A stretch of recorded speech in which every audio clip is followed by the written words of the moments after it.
जय श्री राधे। पूज्य श्री सद्गुरुदेव भगवान के चरणों में प्रणाम। पूज्य श्री रुक्मणी बाई जी का जीवन चरित्र।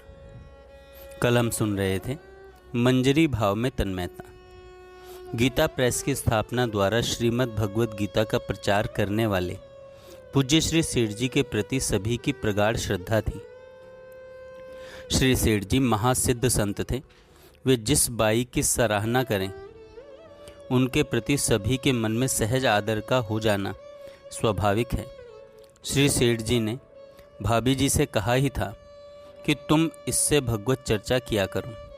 श्री सेठ जी का यह सुझाव मानो भाभी जी के लिए संजीवन मंत्र था। वे स्वयं चाह रही थी कि पारस्परिक चर्चा के लिए कोई सुंदर ढंग बन जाए। भागलपुर में श्री महिला संघ की स्थापना भी तो इसी पावन उद्देश्य को लेकर हुई थी। भगवत प्रेरणा से एक दिन बाई ने स्वयं ही भाभी जी से सुझाव के रूप में कहा, भाभी जी, यदि हम लोग 1 घंटा आपके घर बैठकर भगवत चर्चा किया करें तो कैसा रहेगा। यह तो भाभी जी के लिए मन चाही बात थी। उसी दिन से भाभी जी की हवेली में सत्संग होने लगा। आसपास की बहनें भी आ जाती थीं। मंजरी भाव में लहराती डूबती हुई बाई को प्रिया प्रियतम श्री राधा कृष्ण की जो लीलाएं अनुभव में आती, उनका वर्णन वे बड़ी सरस रीति से करती। 1 घंटा किस प्रकार बीत जाता था पता ही नहीं रहता था। बाई की कथन शैली ऐसी थी कि सभी को मोह लेती थी। सभी की स्मृति से जगत निकल जाता था। बस एक आकांक्षा रह जाती थी, कब हम लोगों का जीवन भक्ति भाव पूर्ण होगा। चौथे दिन सत्संग ने एक नया ही रूप धारण कर लिया। बाई श्री महिला संघ से लगभग 1 बजे हवेली में आई। आज आने का ढंग निराला था। चाल भी निराली थी और चेष्टा भी निराली थी। जिसे लीला राज्य की कुछ भी झलक या भनक होगी वह यही कहेगा कि आज किसी उत्सव उल्लास उन्मत्ता मंजरी ने बाई के तन मन पर अधिकार कर लिया है। वे भाभी जी से न मिलकर बिना कुछ कहे सीधे ठाकुर बाड़ी में चली गई। ठाकुर बाड़ी में रखी हुई जो पुष्प मालाएं थीं उन सबको चट से उठा लिया और ठाकुर बाड़ी से बाहर आकर भाभी जी से उत्फुल्ल हृदय से उमंग भरे स्वर में बोली, भाभी जी आइए आइए, आज कीर्तन करें, आइए शीघ्र आइए। आज बाई की उमंग धारा अनोखी थी। उस समय वहाँ पर बाई के अतिरिक्त 3 जनी और थीं, भाभी जी, नर्मदा बाई और सुमित्रा बाई। आगे आगे बाई षोडश नामात्मक महामंत्र बोल रही थीं और पीछे से तीनों बहनें उच्च स्वर में उनका अनुसरण कर रही थीं। हवेली के वायुमंडल में हरे राम राम राम हरे हरे, हरे कृष्ण कृष्ण कृष्ण हरे हरे, यह महामंत्र गुंजायमान हो रहा था। प्रतिपल सभी बहनों की उमंग धारा बढ़ती ही चली जा रही थी। चारों में से एक ने हाथ में पुष्पमाला ले ली, एक ने हाथ में गुलदस्ता ले लिया, एक हाथ से ताली बजाने लगी और कभी कभी भावावेश में हाथ ऊंचे भी उठ जाते थे।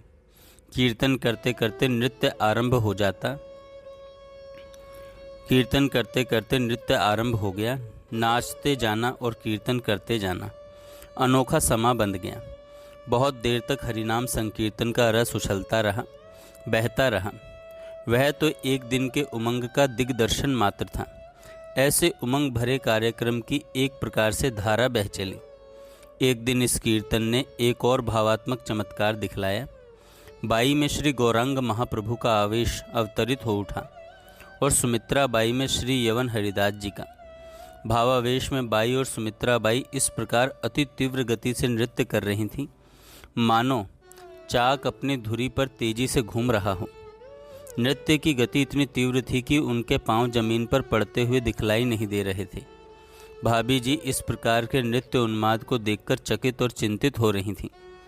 बाई बहुत देर तक नाचती रहीं, साथ में नाचती रहीं सुमित्रा बाई। नृत्य उन्माद में बाई की आकृति ने थिरकने और चेष्टाओं ने एक नया मोड़ ले लिया। बाई ने अपने हाथ में अपना आंचल थाम लिया और भाभी जी के सामने फैलाकर कहने लगी, भिक्षाम देही। इसी की अनुकृति उतर आई सुमित्रा बाई में। सुमित्रा बाई ने भी अपना आंचल फैला दिया। भाभी जी के लिए यह एक कल्पनातीत दृश्य था। बाई को अपने सामने आंचल फैलाए हुए देखकर इससे भी अधिक उनकी भावमयी मुद्रा देखकर भाभी जी की मति कुंठित हो रही थी। वे किम कर्तव्य विमूढ़ हो गईं कि फैले हुए आंचल में क्या भिक्षा दूं। भगवत प्रेरणा से बाई को भाभी जी की मानसिक उलझन का आभास मिल गया। बाई तुरंत बोल पड़ी, हमें भगवान नाम की भिक्षा दो, भगवान नाम संकीर्तन की भिक्षा दो, हरि नाम संकीर्तन की भिक्षा दो। भाभी जी ने तत्काल अपनी ओर से स्वीकृति देते हुए कहा, हाँ बाई, बस केवल कीर्तन ही कर सकूं ऐसा आशीर्वाद दें। तू कीर्तन करवाती रहे और हम लोग कीर्तन करते रहें। भाभी जी के लिए बाई की कोई भी इच्छा विचार का स्थान नहीं रखती थी।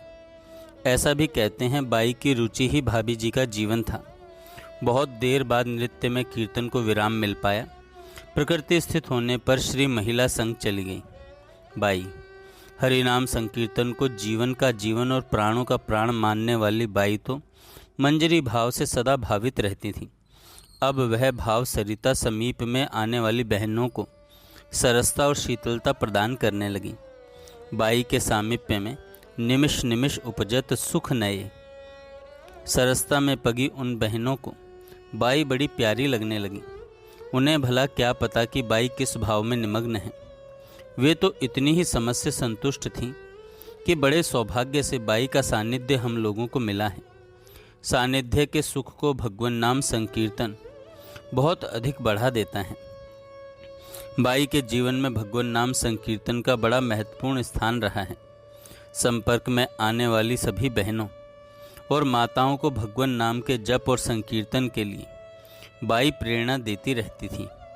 भगवान नाम संकीर्तन के सदा ही अल्पकालीन या दीर्घकालीन आयोजन होते ही रहते थे, जिनका सरस विवरण आगे चलकर पुस्तक के अनेक पृष्ठों पर मिलेगा। जय श्री राधे। आगे हम कल सुनेंगे।